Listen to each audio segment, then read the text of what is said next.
제가 존경하는 어떤 장로님 부부가 계시는데요. 이제 최근에 오랜만에 그 장로님 부부를 만나서 교제를 하면서 제가 참 도전을 받은 대목이 하나 있었습니다. 그 아내 되시는 권사님이 이제 그 자기 남편에 대해서 이런저런 이야기를 하다가 이런 말씀을 하시는 겁니다.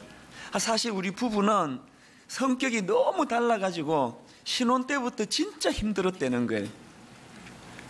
그러면서 이제 그 남편 장로님을 묘사하시기를 얼마나 고지식한지 많이 힘들었대요.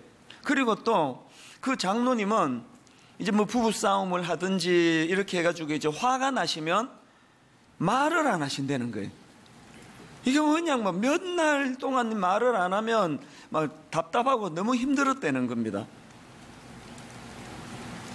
그 신혼 때 일이니까 이제 한 몇십 년이 지난 일인데도 이 권사님이 이제 기억하는 한 어떤 날이 있는데요.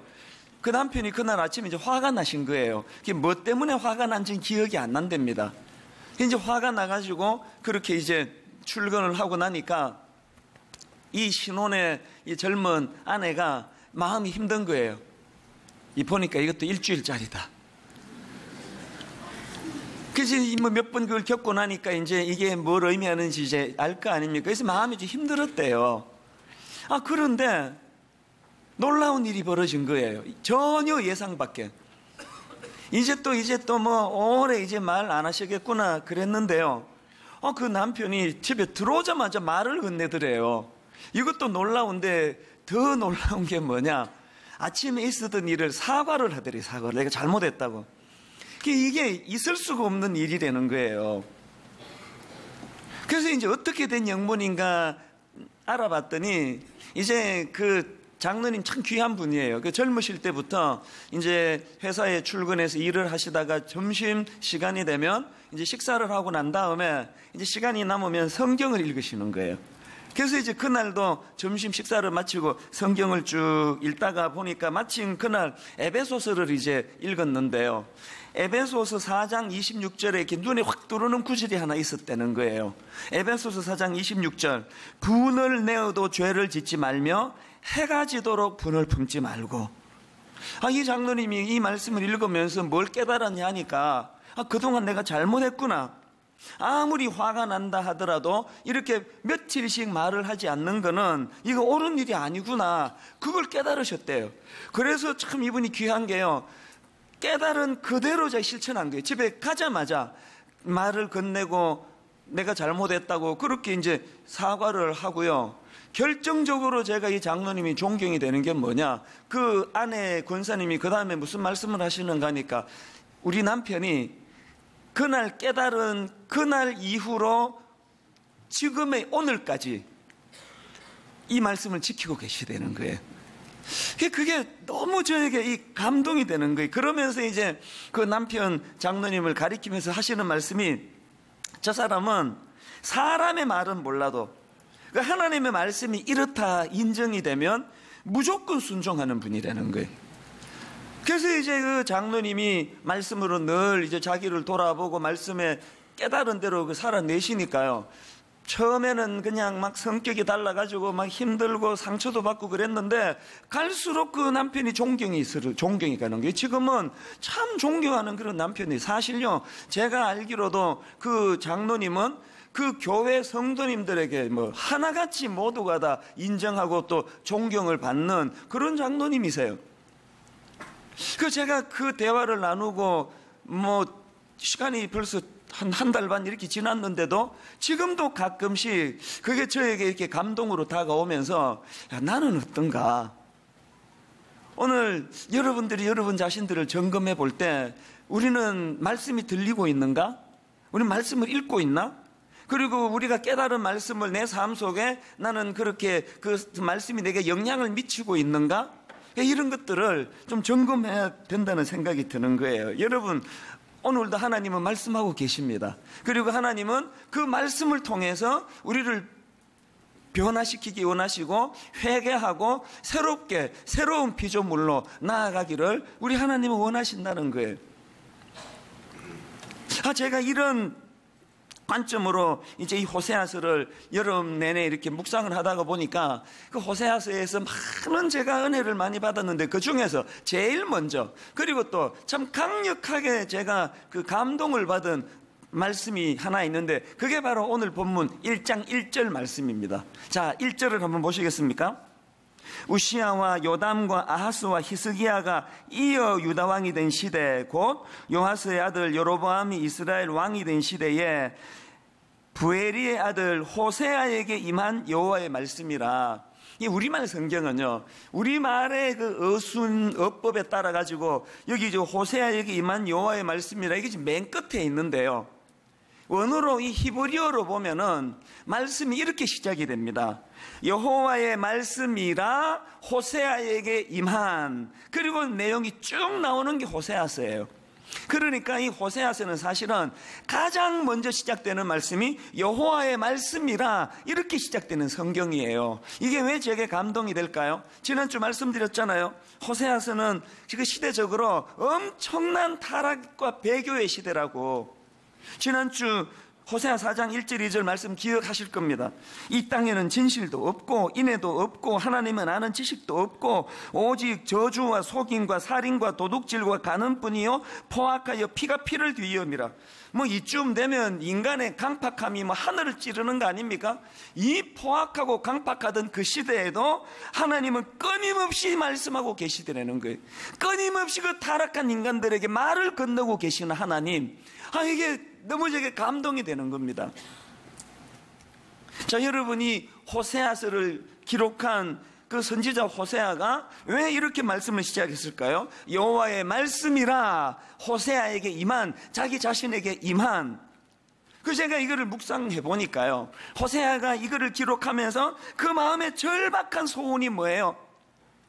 그 타락한 자기 동족들에게 들려주고 싶은 절박한 메시지가 뭐예요?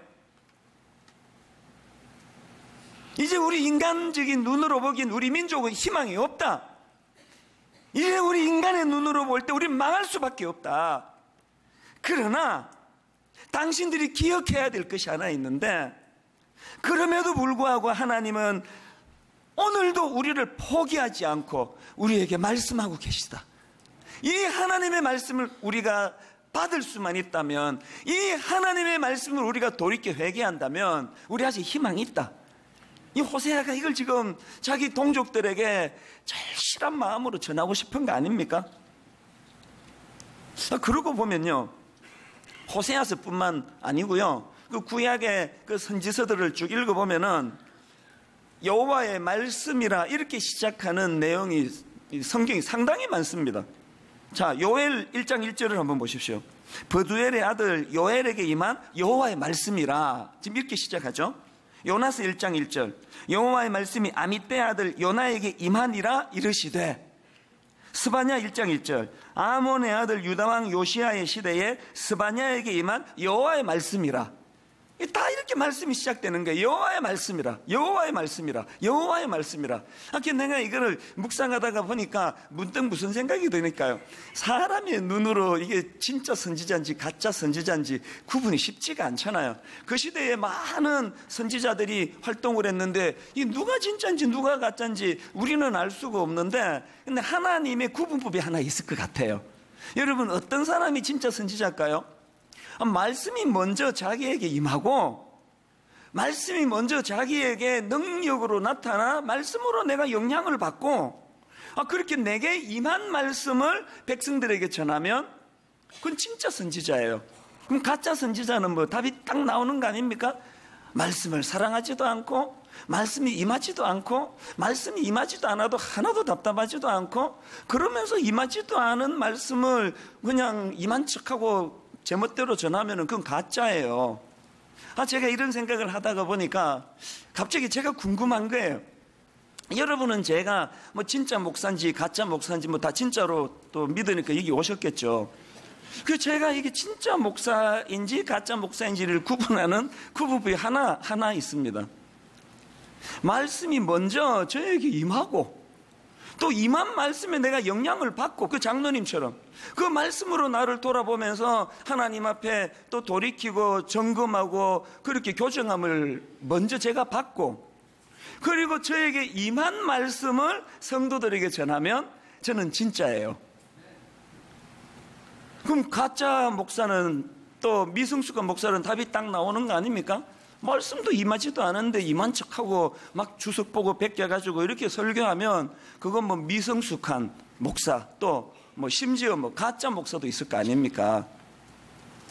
자, 이 잣대로 여러분 저한테만 들이대지 말고 여러분 각자에게도 한번 점검을 해보세요. 여러분은 성숙한 크리스찬입니까? 미숙한 크리스찬입니까? 여러 잣대가 있겠지만 오늘 이 말씀으로 자기를 돌아보면은요, 성숙한 크리스찬과 미숙한 크리스찬의 잣대는 하나예요. 말씀을 내가 사모하는가? 오늘도 내가 이 말씀의 영향을 받고 있는가? 그 장로님처럼 말씀이 내게 임할 때 나는 그 말씀대로 살려고 그렇게 노력을 하고 애를 쓰고 있는가? 이런 분은 그 성숙한 크리스찬이고요. 미숙한 크리스찬은 말씀에 관심도 없고 말씀도 임하지도 않을 뿐더러 말씀이 안 임해도 하나도 답답하지 않아요. 답답한 거 월급 안 오르는 게 답답한 거지 뭐 말씀 안 오르는 말씀이 뭐 안 들린다고 뭐가 답답하겠냐고. 그럼 미숙한 크리스찬이에요. 그래서 여러분이 아시지만 제 설교의 패턴은요, 저는 예화들 때 뭐 슈바이츠가 뭐 링컨이 뭐 통나무를 쪼개다가 뭐 유리를 깨가지고 아빠한테 고백했더니 뭐 정직하다 그러고 그런 예화죠. 거의 안 들잖아요.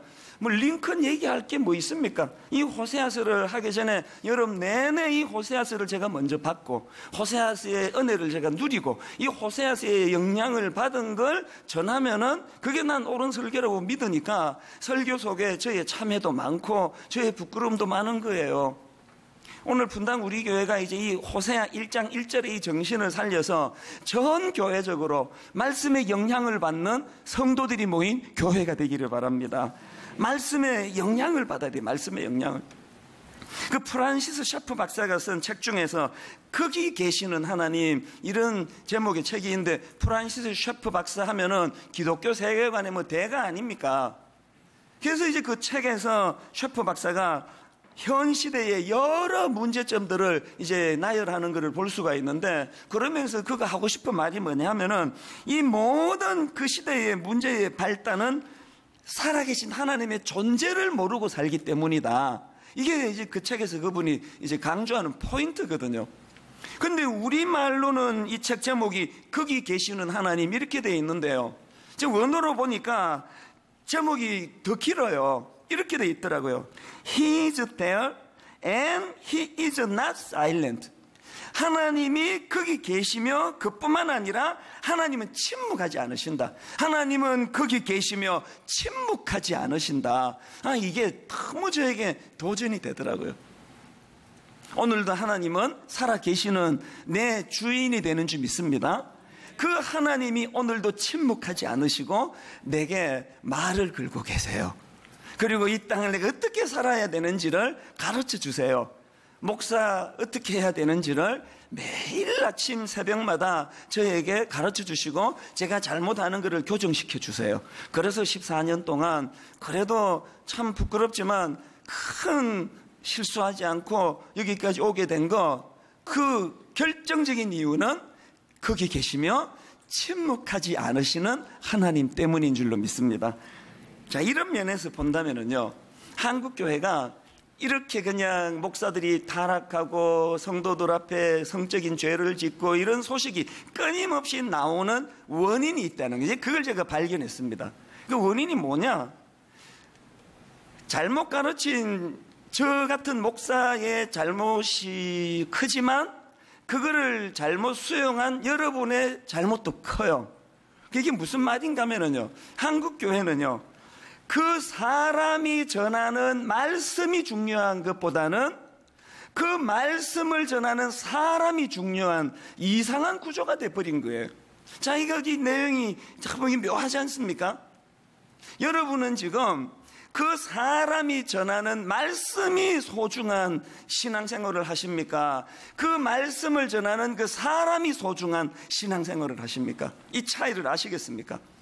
만약에 여러분들이 그 목사가 전하는, 누가 전하는 건 중요하지 않고 그 목사가 전하는 말씀의 무게를 두은 신앙생활을 했다면, 제가 어느 날 이거 뭐 입에도 담기 그 실은 이해하지만 어느 날 제가 헷가닥 해가지고 막 예쁜 어떤 마침 남편이 지금 해외에 출장 가 있는 어떤 여성들한테 밤 12시에 전화를 해가지고 집사님 내가 방금 계시를 받았는데 집사님하고 나하고 이 시간에 미사리 가서 커피 한잔 하라고 하네요. 네, 이렇게 이야기를 했다고 치자고요. 그러면요, 그 사람이 중요한 게 아니라 그 사람이 전하는 말씀이 소중한 분 같으면 어떻게 반응해야 돼요? 이 사람이 미쳤나? 알고 보니까 이게 목사도 아니구만. 끊어요. 그렇게 하고 딴 교회로 옮기는 게 말씀이 소중한 사람의 모습이에요. 그런데 그 사람이 전하는 말씀이 소중한 게 아니라 그 말씀을 전하는 사람이 신앙의 중심에 있으면 어떡합니까? 옷을 주섬주섬 입으면서 주의 종이 오라는데 가야지. 주의 종이 계시를 받았다는데 그렇게 하고는 그 미사리에 가가지고 뭐 그 다음에 어떤 일이 일어나는지는 뭐 불보듯 뻔한 거 아닙니까? 그러니까 여러분, 이게 이 목사들이 지금 이렇게 자꾸 이런 부끄러운 소식이 자꾸 들리는 건 상당 부분 한국교회의 잘못된 토양 때문이에요. 그 사람이 중요해갖고 되겠습니까? 자꾸 저보고 막 어떤 사람들은 막 목사님 변하시면 안 됩니다. 목사님마저 변하시면 안 됩니다. 막 그런 얘기를 요새 막 종종 하고 뭐 어떤 사람은 또 막 협박도 해요. 목사님마저 변하시면 우리 벼랑 끝에서 떨어져 죽습니다. 내가 변하는데 그분이 왜 떨어져 죽어요? 제가 헷가닥 해가지고 변질이 되면 이 교회가 사람이 아니라 그 사람이 전하는 말씀이 중심이 됐다면 간단하잖아요. 제가 타락하고 변질하면 저 쫓아내버리면 되는 거예요. 뭐가 중요합니까? 사람이 저 쫓아내고 제대로 말씀을 잘 중심에서 있는 그 후임을 모시면 되지. 뭘 그렇게 목사님 변하면 안 된다고 변하면 그건 우리 집사람이 걱정할 일이지. 여러분이 뭐 그렇게까지 뭐 변하시면 안 된다고 그러실 필요 없어요. 여러분은 여러분 걱정만 하면 돼요. 이 지금 막 자꾸 이 특정한 어떤 그 담임 목사 이런 사람이 너무 중요한 이 구조가 틀렸다는 그 얘기를 하고 싶은 거예요. 제가 여러분 하나님의 종으로서 하나님이 합당하게 하시는 말씀을 전할 때 내가 목사인 거지, 말도 안 되는 걸 요구하는 데는 그거는 그 순종하는 거는 이게 지금 이 토양을 이거 어떻게 고쳐야 됩니까? 그러니까 여러분 그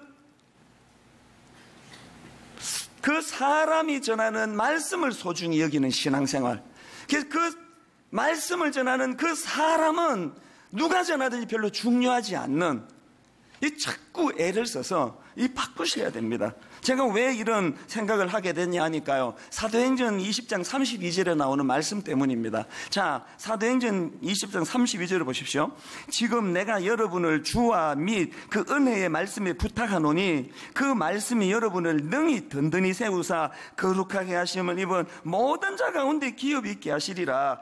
지금 이 상황이 어떤 상황인가 하면요, 바울이 3년 동안이나 정들었던 에베소 지역을 떠나면서 장로들을 초청해서 한 부탁의 말씀이에요.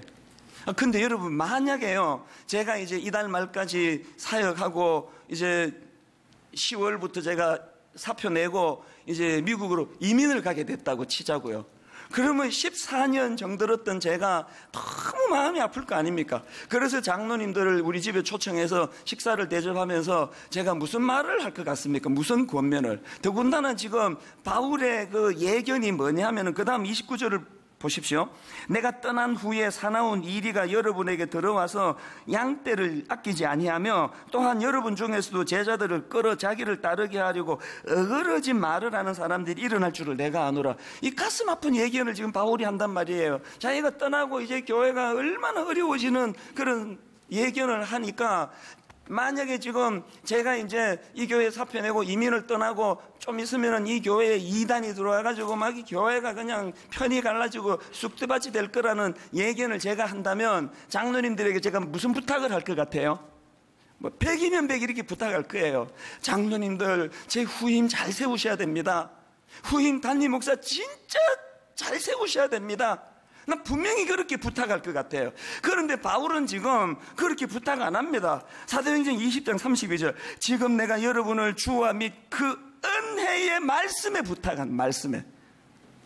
세 번역에 보니까 더 선명합니다. 나는 이제 하나님과 그의 은혜로운 말씀에 여러분을 맡깁니다.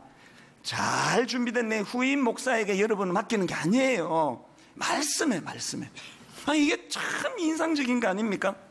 자, 그러면 바울은 왜 저처럼 후임 목사에게 맡긴다 그러지 않고 말씀에 맡긴다 그러느냐? 32절에 답이 있습니다. 다시 한번 보십시오. 지금 내가 여러분을 주와 및 그 은혜의 말씀에 부탁하노니 왜 그렇게 할 수 있느냐? 그 다음 보세요. 그 말씀이 여러분을 능히 든든히 세우사. 그 말씀을 전하는 사람이 아니에요. 그 사람이 전한 말씀. 여러분의 인생도, 여러분의 가정도, 여러분의 직장도 하나님이 주신 말씀이 내 인생의 중심에 서 있을 때 그 말씀이 우리를 든든하게 세우는 줄 믿으시기를 바랍니다. 자, 이런 맥락에서 저는 이 하나님의 말씀과 관련한 두 가지 균형을 좀 말씀을 드리려고 하는데요. 첫째로요, 여러분, 이 말씀을 주시는 것 자체가 계속 기회를 주신다는 뜻임을 우리가 알아야 된다는 겁니다. 여러분, 우리가 일시적으로 타락하고 옆길로 가고 뭐 잘못된 자리에 빠진다 해도 내게 여전히 말씀이 들려지는 한 절망은 없습니다. 호세아 14장 1절에 보니까요, 이스라엘아 내 하나님 여호와께 돌아오라. 그리고는 바로 그 다음 2절에 여호와께 돌아오되 너는 말씀을 가지고 여호와께로 돌아와서. 이 말씀은요, 우리가 하나님께로 돌이키는 결정적인 도구예요. 그래서 내가 지금 좀 이렇게 하면 안 되는 그런 자리에 빠지고 막 바람을 피고 이런 비참한 자리에 빠지더라도 여러분에게 말씀이 들려지죠. 그리고 그 말씀이 들려질 때 매주일마다 그 말씀의 영향을 받으면 회복이 가능하다고 저는 생각합니다. 지금 우리가 매 예배 때마다 여러분들한테 그 주 한 주 전에 이 암송 카드를 나누어 드리고 매 예배 때마다 전 교회적으로 암송을 하는 이유가 어디 있겠습니까? 여러분, 이 말씀을 우리가 일주일에 하나씩만 암송을 하고 이것이 내 뇌리에 차곡차곡 쌓여질 때 이게 어떤 능력을 발휘할까요? 최근에 어느 대기업 간부가 그 자살하는 참 가슴 아픈 사건이 일어났지 않습니까? 그런데 제가 우연히 보니까 그분이 자살하기 전에 그 CCTV에 그 포착된 그 모습이 내 진짜 마음을 아프게 했어요. 들어보니까 이분이 크리스찬이래요. 그래서 이제 그 모든 책임을 자기가 지겠다는 마음이었던 것 같아요. 그래서 이제 자살할 장소로 경기도 어디로 왔다가 막 망설이는 모습이 보이는 거예요. 그래서 다시 되돌아갔다가 또 왔다가 또 되돌아갔다가 그 모습이 너무 마음이 아픈 거예요. 여러분, 그 사람의 본인의 자리에 안 가보고는 그 고뇌를 누가 알겠습니까? 그러다가 결국은 그렇게 자살을 해버렸는데요. 목사니까 그런 생각이 들겠죠. 이분이 그렇게 죽음과 삶 사이를 왔다 갔다 할 때 그때 말씀이 작동됐다면, 하나님의 말씀이 그에게 능력으로 나타나가지고 내가 살아야 되겠다, 내 잘못한 거 있으면 대가를 지불하고 내 다시 기회를 찾아야 되겠다, 그랬으면 얼마나 좋을까. 그게 막 오래 제 마음에 그게 참 그 여진이라 그럴까요? 아픔으로 남는 거예요. 오늘 우리 교회 성도님들에게 저는 말씀이 각인되기를 바랍니다. 그게 다 외웠지만 잊혀지는 거예요. 다 잊고 있는 거예요. 그러나 결정적인 순간에, 내 인생의 결정적인 순간에 그 말씀이, 뇌리에 살아있는 말씀이 내게 영향을 미쳐 내가 다시 살 수 있는 능력을 발휘한다면, 여러분 지금 암송하고 계시는 이 성구 말씀은 우리를 살리는 생명의 말씀이 되는 줄로 믿습니다.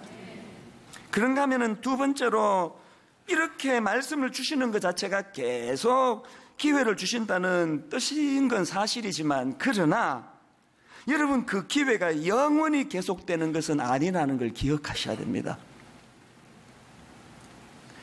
그 역사를 보면은요, 구약 말미에 그 침묵기라고 나와 있습니다. 이 침묵기가 뭐냐 하면 더 이상 하나님의 말씀이 들리지 않는 시대를 침묵기라 그래요. 그래서 이거를 다른 말로 암흑기라고 합니다. 암흑기. 하나님 말씀이 안 들리는 침묵기를 암흑기라 그러는데, 제가 마음이 아픈 게 뭔지 아십니까? 여러분, 이 침묵기가 언제 시작됐냐면요, 그렇게 그냥 말씀을 가지고 여호와께로 돌아오라고 호소하던 호세아 선지자가 활동하고 난 그 이후에 침묵기가,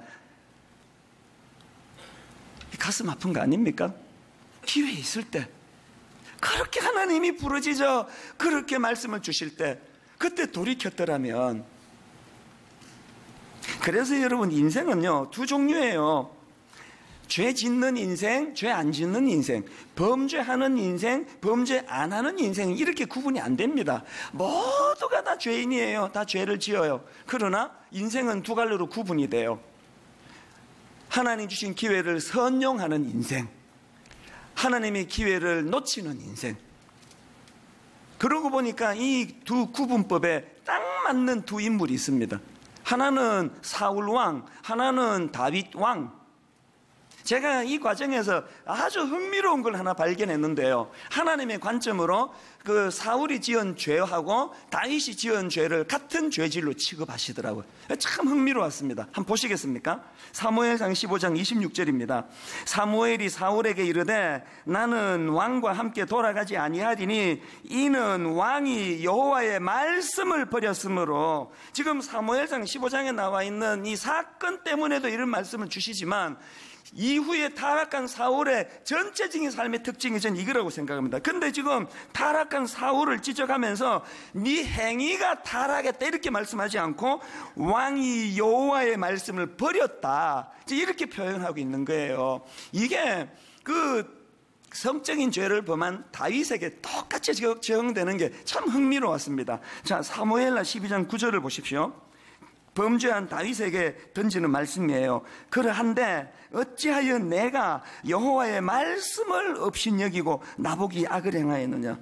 지금 성적인 죄를 지었는데 네가 왜 이렇게 더러운 짓을 했니? 이렇게 지적하지 않고 여호와의 말씀을 업신여겼다는 거예요. 자, 여러분, 사울의 범죄를 놓고는 왕이 여호와의 말씀을 버렸으므로, 다윗이 범죄한 것을 놓고는 네가 여호와의 말씀을 업신여기고, 이게 지금 같은 죄질이란, 같은. 그런데 여러분, 한쪽은 망해버렸고요, 한쪽은 지금도 존경을 받는. 그 미국 사람들 이름 지을 때 데이빗, 이 다윗이라는 이름이 막 얼마나 많습니까? 왜 자기 아들 낳아가지고 이름을 다윗이라고 짓겠냐고요. 그 성범죄자한테. 한 사람은 똑같은 죄를 지었지만 한 사람은 하나님이 주신 기회를 놓쳐버렸고, 한 사람은 나단을 통해서 말씀을 주실 때 철저하게 회개하며 하나님께 돌이키는 기회를 선용했다는 거예요. 여러분, 여기 저 누구라서 사울과 같은 교만의 자리에, 사울과 같은 죄의 자리에 빠지지 않습니까? 누구라서 다윗처럼 성적인 죄의 앞에 그 위기에 노출되지 않은 사람이 누가 있습니까? 중요한 건 기회를 잡는 거예요. 오늘도 하나님이 내게 사부 예배를 드리는 나에게 말씀을 주신다 할 때, 이 말씀이 내 심령에 꽂혀서 회개하고 돌이키는 다윗과 같은 다윗의 길을 가면 우리 살아나는 거고, 사울처럼 그렇게 선포되는 말씀 앞에서도 끝까지 반응하지 않으면 그건 힘들어지는 거예요. 저는 여러분을 사랑합니다. 진심으로 사랑합니다. 그래도 여러분이 피곤한 주일날 이 그냥 쉬고 싶을 텐데 이렇게 예배 드리는 여러분 얼마나 귀하세요. 그래서 저는 진심으로 여러분 잘 되기를 바라요. 그러려면은 사울이 걸어간 길이 아니라 다윗이 걸어간 그 길을 걸어가는 여러분 되시기를 바랍니다.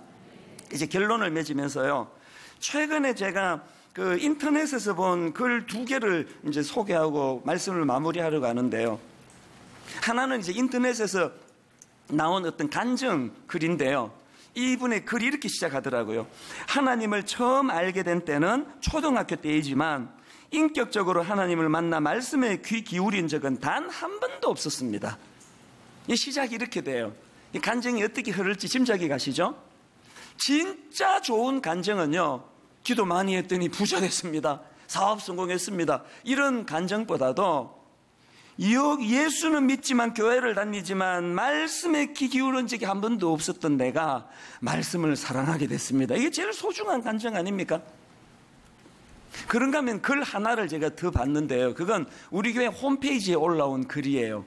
자, 읽어드릴 텐데 한번 내용을 들어보십시오.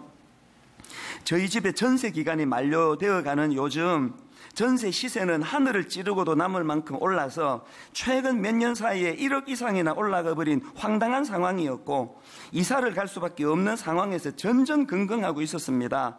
더 이상 미루기만 할 수 없어서 집주인께 전화를 드리고 집주인의 결정에 따라 거취를 결정하기로 했습니다.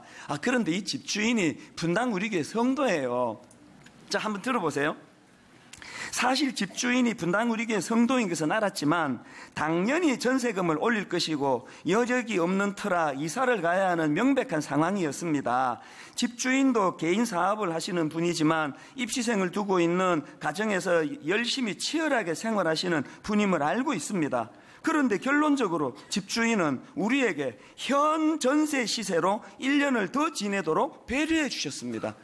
이게 여러분 1억이 오른 그 상황에서 이거 뭐 어마어마한 결단 아닙니까? 그렇게 결단을 하게 된 집주인이 이제 전화로 이제 그거를 알려주셨나 보죠. 그 다음 내용을 한번 들어보세요. 그 집주인이 이런 이야기를 하시는 거예요. 전세값을 올리지 말라는 목사님의 목소리가 귀에 쟁쟁합니다. 이렇게 말씀하시는 전화기의 음성은 참으로 단단해진 제 마음을 녹여주고 부끄럽게 만드는 음성이었습니다. 그 다음 주인이 또 이런 말을 하시네요. 이제 저도 편안한 마음으로 1:1 양육을 받을 수 있을 것 같습니다. 우리 교회에서 하는 2학기 훈련 모집을 지금 보고 이분이 하는 말씀이에요. 그 다음 이 세입자의 말을 한번 들어보세요. 글쎄요, 전세금을 올리고 내리고 하는 흔한 상황에서 집주인의 선심으로 치부할 수 있는 단순한 상황은 아닌 것 같습니다. 그분은 1:1 양육을 시작하는 시점에서 목사님의 말씀과 물질의 유혹 속에서 고민하실 때 쟁쟁하게 울리는 목소리에 순종하셨고, 그 순종으로 저의 단단해진 마음을 녹여주시고 순종의 본을 보여주셨습니다. 여러분, 제가 이 집주인 되시는 성도님이 귀한 게 뭐예요? 그는 그 사람이 전한 말씀, 그 말씀이 소중했던 분이에요. 그리고 현장에서 이제 이렇게 어려워진 세입자 문제를 가지고 대화할 때 말씀이 작동된 거예요. 이분이 뭐라고 말합니까? 그저 집주인의 선심으로 치부할 정도를 뛰어넘는 일이 되는 거예요. 오늘 성령님께서 이 시간에 말씀으로 우리에게 주신 이 메시지가 엿새 동안에 여러분 삶 속에서 작동되도록 성령님이 도와주시기를 바랍니다. 제가 이 글에 감동되는 문구가 하나 더 있습니다. 이분이요, 이렇게 마지막에 글을 쓰네요. 그 집주인의 순종으로 저의 단단해진 마음을 녹여주시고, 단단해진 마음이 뭘까요? 예수쟁이들은 입만 갖고 떠드는, 말만 떠드는 사람인데 이런 굳어진 마음이 있었는데 이 한 분의 순종의 모습을 보면서 그 마음이 다 녹아졌다는 거예요. 우리 교회 성도님들 가운데 이런 일들이 많이 일어나게 되기를 주님 이름으로 축복합니다. 우리 주 예수 그리스도의 은혜와 하나님 아버지의 다함없는 사랑과 성령님의 감동, 감화, 위로, 교통 충만하심의 역사가 다시 한번 말씀을 소중히 여기고 주신 말씀에 반응하며 그렇게 달려가기로 다짐하며 예배하는 모든 주의 자녀들 머리 위에 지금부터 영원토록 함께 하시기를 간절히 축원하옵나이다. 아멘.